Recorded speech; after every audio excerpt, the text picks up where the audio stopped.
मनोकामना होगी पूरी, यहाँ मिलेगी मनोकामना पूर्ति की कुंजी।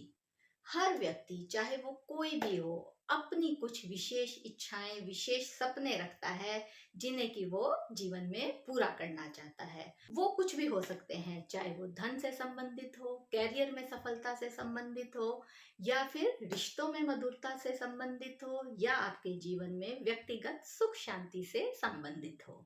तो ये सभी जो इच्छाएं हैं, जो अपने सपने हैं, इसे पूरा करने के लिए आप बहुत कोशिशें भी करते हैं। लेकिन कभी कभी हमारी ग्रह दशाओं की स्थिति के कारण, कहीं ना कहीं हमारे ग्रह योगों के कारण ये इच्छाएं पूरी नहीं हो पाती है। जितना हम एफर्ट कर रहे होते हैं, कर्म कर रहे होते हैं, उसके अकॉर्डिंग हमें रिजल्ट नहीं मिलता है। तो चलिए, आज के वीडियो में आपसे शेयर करने वाली हूँ एक ऐसा ही सिद्ध उपाय जो कि आपकी इन मनचाही इच्छाओं को करेगा पूरा। वो विशेष इच्छाएं जिन्हें आप पाने की हर संभव कोशिश कर चुके हैं लेकिन वो पूरी नहीं हो रही है।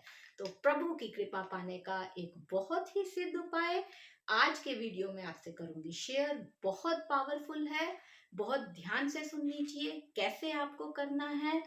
सब मनोकामना होगी पूरी, सिर्फ एक ही शर्त, पूरी पॉजिटिव एनर्जी और पूरे ध्यान के साथ, पूरे पॉजिटिव एटीट्यूड के साथ आपको ये उपाय करना होगा। बस जब कर्म और पॉजिटिव एनर्जी का मिलन होता है तो आपकी जो मनोकामना है, आपकी जो विश है, वो जरूर पूरी होती है। तो चलिए जानते हैं क्या है ये उपाय, कैसे आपको करना होगा, कब करना होगा और किस तरीके से ये आपको रिजल्ट देगा।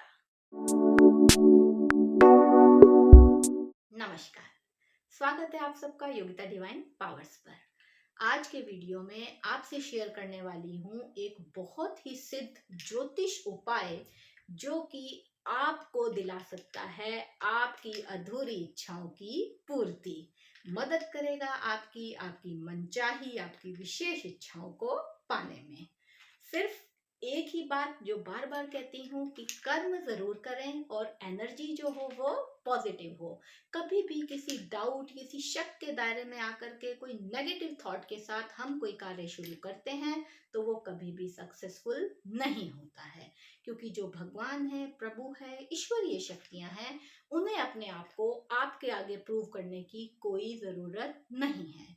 तो इसलिए उन्हें आजमाने की जगह उन पर विश्वास करना शुरू कीजिए। और जब विश्वास पूरी पॉजिटिव एनर्जी के साथ करेंगे तो आपको ईश्वरीय शक्तियों का, आपको ब्रह्मांडीय शक्तियों का पूरा साथ मिलेगा। तो चलिए जानते हैं करना क्या होगा। आज का ये जो सिद्ध उपाय है आप किसी भी दिन कर सकते हैं, कोई भी ऐसी रिस्ट्रिक्शन नहीं है। हफ्ते में किसी भी दिन से आप शुरुआत कर सकते हैं, कोई कृष्ण पक्ष या शुक्ल पक्ष की कोई भी इसमें बाउंड नहीं है आप कि आपको कब से करना है। जिस दिन से आपका मन करे उस दिन से करें, पूरे पॉजिटिव एनर्जी के साथ। करना कब होगा? रात के समय।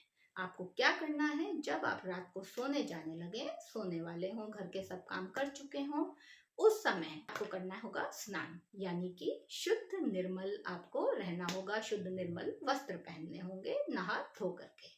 उसके बाद आप लेंगे एक तांबे का लोटा। अब जो लोटा होगा वो तांबे का ही होना चाहिए। ये प्रश्न मत पूछिएगा कि तांबे का नहीं हो तो मैं कौन सा लूं, या कुछ चांदी का ले लूं या कोई और स्टील का ले लूं। जी नहीं, ये उपाय अगर आपको सिद्ध करना है तो आपको तांबे का लोटा ही चाहिए। तांबे का आप लोटा लेंगे, उसको आप भर लेंगे जल से, और उसके अंदर आप एक बूंद डाल देंगे थोड़ा सा कच्चा दूध, और साथ में ही उसमें डाल देंगे थोड़े से चावल के दाने। जो चावल के दाने हैं वो खंडित नहीं हो, वो टूटे फूटे नहीं हो, साबुत हो, वो आप थोड़े से उसके अंदर डाल देंगे। उसके बाद आप रोली से 7 टिक्की बनाएंगे लोटे के चारों तरफ, 7 ही टिक्की बनानी है, ठीक है। उसके बाद उस लोटे को आप ढक देंगे। अब ढकने के लिए जिस प्लेट का आप यूज करेंगे या जिस कटोरी का यूज करेंगे, ध्यान रखें कि वो भी तांबे की ही हो। स्टील की या अन्य किसी मेटल की जो है प्लेट वो आप यूज नहीं करेंगे, जाली से नहीं ढकेंगे। किसी कटोरी से, छोटी प्लेट से जो कि तांबे की हो, उसका ढक्कन हो तांबे के लोटे का जो कि तांबे का ही हो, उससे आप उसे ढक देंगे। और ढकने के बाद आपको अपने घर की नॉर्थ डायरेक्शन में इस लोटे को रख देना है। ध्यान रहे घर की नॉर्थ डायरेक्शन में ही रखना है। बस ध्यान रखें ऐसी जगह रखें जहां किसी भी बच्चे का हाथ उस पर नहीं जाए, मतलब कि ऐसा हाथ नहीं लग जाए कि वो डुल जाए, या किसी के कोई गंदे हाथ उस पर ना लग जाए, या फिर कोई उसे पी ना जाए। तो उसे ऐसी सुरक्षित और स्वच्छ जगह पे आपको रखना है जो घर की नॉर्थ दिशा में हो। और अगर आप जमीन पर रख रहे हैं तो ध्यान रखें कि नीचे एक पीले रंग का वस्त्र जरूर बिछा लें और उसके ऊपर तांबे का लोटा रखें, सीधा जमीन पर नहीं रखें। बस ये आपने कर दिया। उसके बाद अब अपने बेड पर आ जाएं, जहां भी आप बैठते हैं, या अगर चाहें तो वहां भी आसन लगा सकते हैं जहां आपने लोटे को रखा है। नॉर्थ की दिशा में ही मुंह करके बैठना है आपको, आसन लगा करके। अगर बेड पे भी अपने बैठे हैं तो भी आप नॉर्थ की डायरेक्शन में ही फेस करके बैठेंगे। आसन ग्रहण करने के बाद आपको इस चमत्कारी मंत्र को 3 बार जप लेना है। क्या है ये मंत्र? ध्यान से सुन लीजिए। विष्णु मायति अपराजिता, विष्णु मायति अपराजिता। मैंने आपको स्क्रीन पर भी दिखा दिया है, देखिए। आपको इस मंत्र का 3 बार जाप करना है पूरी सच्ची श्रद्धा और पॉजिटिव एनर्जी के साथ। बहुत बड़ी दिव्य शक्ति, बहुत ही पावरफुल मंत्र है ये मंत्र आह्वान करता है चारों तरफ की पॉजिटिव एनर्जी को, शक्तियों को, देवियों को, 10 विद्याओं को। अपराजिता जो है वो विष्णु जी की महाशक्ति हैं। तो इसलिए इस मंत्र का पूरी पॉजिटिव एनर्जी के साथ ही आपको प्रयोग करना है। 3 बार सिर्फ आपको ये मंत्र बोलना है। उसके बाद आपको 11 बार श्री हरि विष्णु का मंत्र बोलना है, उनका नाम जपना है। कौन सा मंत्र बोलना है वो भी मैंने आपको स्क्रीन पर दिखा दिया है, देखिए। ओम क्लीम कृष्णाय नमः, ओम क्लीम कृष्णाय नमः। इस मंत्र का आपको 11 बार जाप कर लेना है। और उसके बाद वहीं बैठे बैठे 3 बार आपको अपनी जो मनोकामना है, आपकी जो इच्छा है जिसे आप पूरा करना चाहते हैं, उसे प्रभु को बताना है। कि यानी कि 3 बार आपको अपनी इच्छा बोलनी है कि आप चाहते हैं कि आपके सिर पर कोई कर्जा है वो उतर जाए, तो हे प्रभु मेरे सिर से ये कर्जा उतर जाए। या आप शादी करना चाहते हैं मन चाहे कि हे प्रभु मेरे घर वाले शादी के लिए मान जाएं।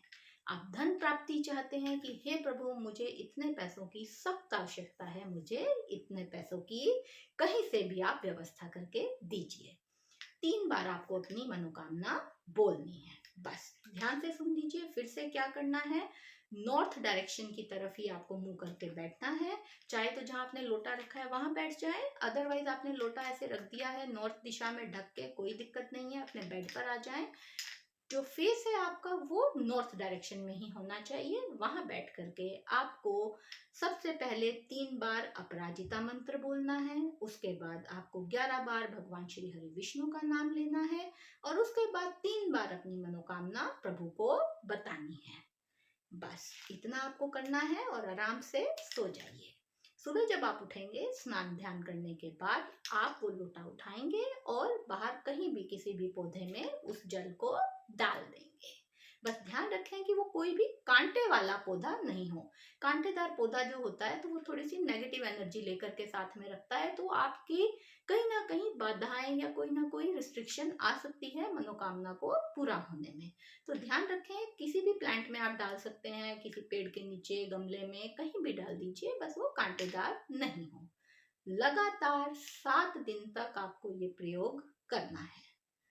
7 दिन तक पूरी एनर्जी के साथ, पूरे दृढ़ विश्वास के साथ, पूरी प्रभु भक्ति के साथ आपने अगर ये उपाय कर लिया तो यकीन मानिए 7 दिन के अंदर अंदर या 7वें दिन आपकी इच्छा पूरी हो जाएगी। भगवान जो है आपकी मनोकामना जरूर पूरी करेंगे। बहुत चमत्कारी उपाय मैंने आपको बताया है, बहुत सिद्ध उपाय है। इसे कीजिए, अपनाइए और इसके जो रिजल्ट है फटाफट मेरे साथ कमेंट सेक्शन में शेयर कीजिए। और वीडियो को शेयर जरूर कीजिए। किसी का भी कोई भी भला अगर इस वीडियो से होता है तो ये बहुत ही अच्छी बात है, क्योंकि अगर हम भी किसी का भला करने में शामिल हैं, इस वीडियो को हमने किसी को शेयर किया और उसको इसकी वजह से कोई फायदा मिला, तो हमें भी उस पुण्य की प्राप्ति जरूर होती है।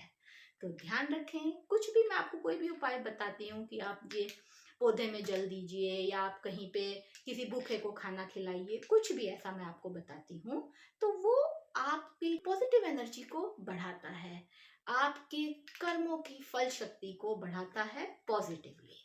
अच्छा, एक खास बात, जब आपकी इच्छा पूरी हो जाए तो उसके बाद किसी भूखे व्यक्ति को भोजन जरूर कराएं। किसी भूखा व्यक्ति नहीं दिखा, आपको कोई जानवर दिखा, भूखे जानवर को खाना जरूर खिलाएं। ठंड का मौसम है, सर्दियां हैं, तो किसी को कंबल, सर्दियों के कपड़े जरूर दान करें। कुछ ना कुछ, मेरा मतलब है, जब आपकी इच्छा पूरी हो तो प्रभु को धन्यवाद देने के निमित्त आप वो जरूर करें। इससे आपका जो फल है, आपका जो पुण्य फल है, वो दुगना होता है। बहुत पावरफुल सिद्ध उपाय है, कीजिए और मनोकामना को पूरा कीजिए। भगवान श्री हरि विष्णु अपनी कृपा ऐसे ही बनाए रखें, ऐसे ही हंसते मुस्कुराते रहें, स्वस्थ रहें, मस्त रहें। ओम नमो भगवते वासुदेवाय।